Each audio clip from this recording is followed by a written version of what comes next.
MINUSMA ka laɲini n'o ye dɔ ka fara a ka cɛdenw kan walasa baara min kalifalen don a la a ka se k'o se ka se a dan na o bɛ faamuya sabula Mali bɛ ka min laɲini n'o ye jamana ka segin a cogoya la, jamana ka kɛ jamana bakuru kelen ye, maaw kana ye Mali dugukolo sanfɛ n'olu bɛ ka u damana fanga sigi Mali fan dɔ fɛ. MINUSMA tɛ force de combat ye, u ka mission na u y'o de ɲɛfɔ. O kɔrɔ ye olu tɛ wuli ka taa kɛlɛ kɛ, olu bɛ don kɛlɛkɛla fila ni ɲɔgɔn cɛ walasa aw ka kɛlɛ jɔ aw kana se ɲɔgɔn ma. Bon, Mali dun bɛ cogoya min na, Mali gouvernement bɛ ka min laɲini o ye maa min bɛ Mali dɛmɛ ka kɛlɛ de kɛ. Hakili la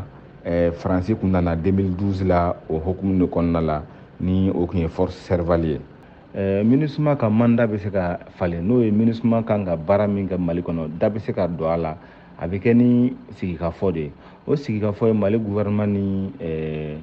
MINUSMA maaw kan k'o kɛ. Mali yɛrɛ de kan ka wuli ni hakili la ka ɲɛ ta comment dire ka o ko in ɲɛmɔgɔya ta k'a fɔ MINUSMA bɛ anw fɛ yan, aw nana an fɛ, a diyala an ye, nka an bɛ fɛ aw ka cɛdenw ka nin jɔyɔrɔ in ni jɔyɔrɔ in ni jɔyɔrɔ in ni jɔyɔrɔ in de dafa anw ye, an mago bɛ aw la nin yɔrɔ in na nin yɔrɔ in na nin yɔrɔ in na.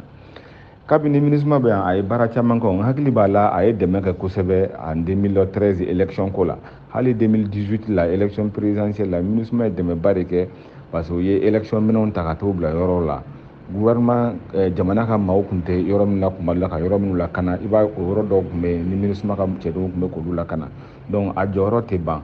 nka ko in bɛɛ ye o yɔrɔ kuma kelen de ye, ɲɔgɔn faamuya baliya in de bɛ nin ko in kɔrɔ, fo ɲɔgɔn faamuyali de ka na MINUSMA jɔyɔrɔ la Mali ka yɛrɛma hɔrɔnya in na.